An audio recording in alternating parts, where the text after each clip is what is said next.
Say hi, Jack. Jack the Reaper.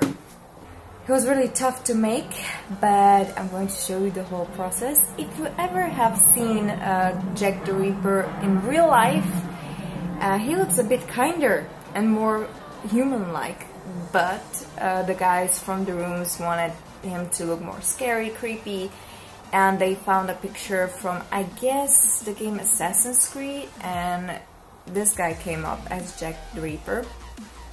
So I tried to recreate him. I'm going to insert that picture so you can see.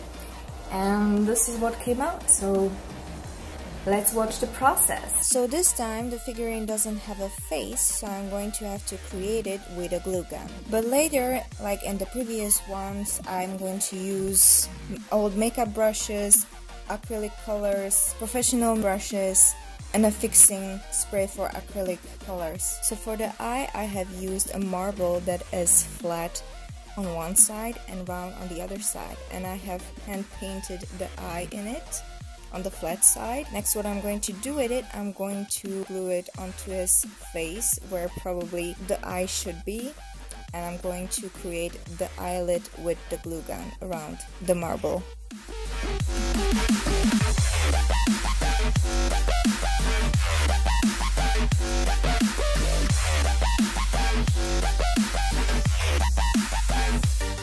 So my little glue gun couldn't handle the heat, so I borrowed a larger glue gun and I started to create the rest of his face, like the nose, the other eye, ears, lips.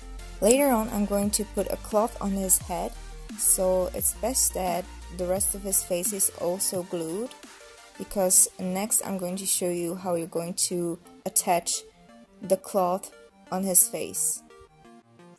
And I'm doing it really messy because his face is supposed to be like burned. So for the cloth on his head, I bought a canvas type of fabric. It was a bit difficult to measure it around his head, but whatever, it's supposed to be messy, so I didn't really do it perfectly.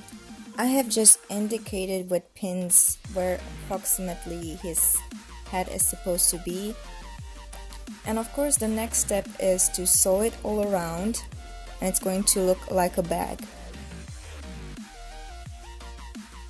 So it took about 15 or 20 minutes to sew it all around. It's pretty clean, so obviously we're going to have to destroy it. So I'm going to put marks of blood on the whole cloth, like the blood of his victims. So I mixed the blood-like color with the brownish skin tap color. So back to his beautiful wooden face, I'm going to put a skin tone color on the half of his face where his eye is. And I figured I'm going to create like a burned skin, because he's supposed to have like burns. So I put a bit pinky red color around his eye. It's the only place it's going to be visible, basically. And I blended it with a blending brush to the rest of his face. And then I went in back with a smaller brush and used a blood type of color and went into the small creases around his eye.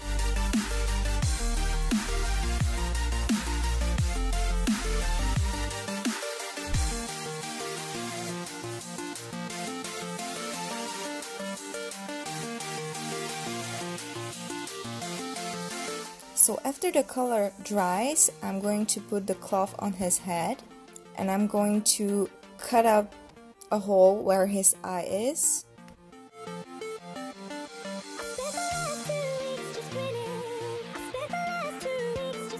Next, I'm going to use the hot tip of the glue gun to stick the canvas to his skin, basically.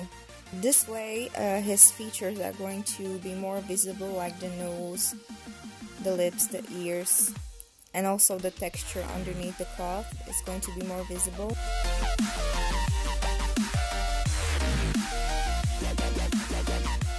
The guys thought that with the cloth and everything, it's going to look very disturbing for the children. so we decided that we're going to change the color a little bit to a dark brown kind of color. So after I finished, I also added some more color on the cloth while it was still on, and I don't know why, but he does really look like the original Reaper. He's like the mixture of the original and the Assassin's Creed one. But here is a video where you can see him in the room. So the rooms are already open and a lot of people liked it. The figurines scared the shit out of them, which made me really happy. So I'm sorry that I couldn't show you more than I did in those videos from this room. But maybe one day when you're in my country, feel free to visit those places. So thank you again so much for watching, and we'll see each other in the next video. Bye bye!